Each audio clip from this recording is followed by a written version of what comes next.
دنیا بھر میں لوگ یہ سوچتے ہیں کہ جب انویسٹمنٹ کریں تو ہمیں اچھا ریٹرن ملنا چاہیے۔ پیدائش سے لے کر موت تک قدم قدم پر ہمیں اسلامک گائیڈنس چاہیے۔ ہمارے گھر میں اگر ولادت ہو تو بچے کو اگر قرآن پڑھانا ہے تو یقیناً کسی مدرسے کی ضرورت ہوگی، اسلامی بہن ہے تو قاریہ کی ضرورت ہوگی۔ اللہ کی رحمت سے دعوت اسلامی نے بچوں اور بچیوں کے لیے مدرسے بنائے، دنیاوی تقاضے پورے کرنے کے لیے اسکول چاہیے۔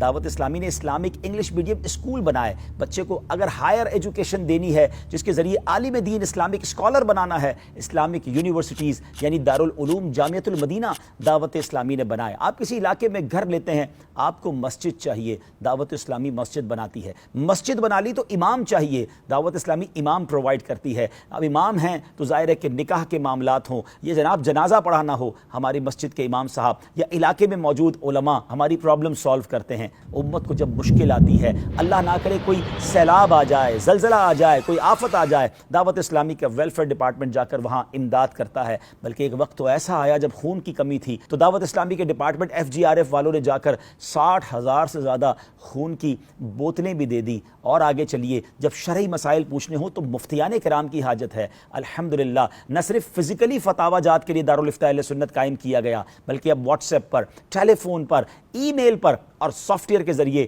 فتاوی جات جاری کیے جا رہے ہیں۔ حج کا طریقہ سیکھنا ہے، دعوت اسلامی نے ڈپارٹمنٹ بنایا جو حاجیوں کی اور عمرے پر جانے والوں کی تربیت کرتا ہے۔ اللہ اکبر، ذرا سوچئے، ہر موقع پر ہماری رہنمائی اور ہمارے لیے سہولیات فراہم کرنے والا جو خوبصورت ادارہ ہے وہ دعوت اسلامی ہے۔ تو بتائیے نا، آپ کی انویسٹمنٹ کے ذریعے جو ریٹرن آپ کو مل رہا ہے کہ آپ کی ہر اسلامک نیڈ دعوت اسلامی پوری کر رہی ہے۔ اور سبحان اللہ، صرف سروسز نہیں مل رہی، جو ہم اللہ کی راہ میں خرچ کر رہے ہیں اس کا بدل دنیا میں بھی ملے گا اور انشاءاللہ آخرت میں بھی ملے گا۔ آگے بڑھیے، اپنی دعوت اسلامی کا ساتھ دیجیے اور ٹیلی تھون میں اپنے یونٹس بک کرائیے۔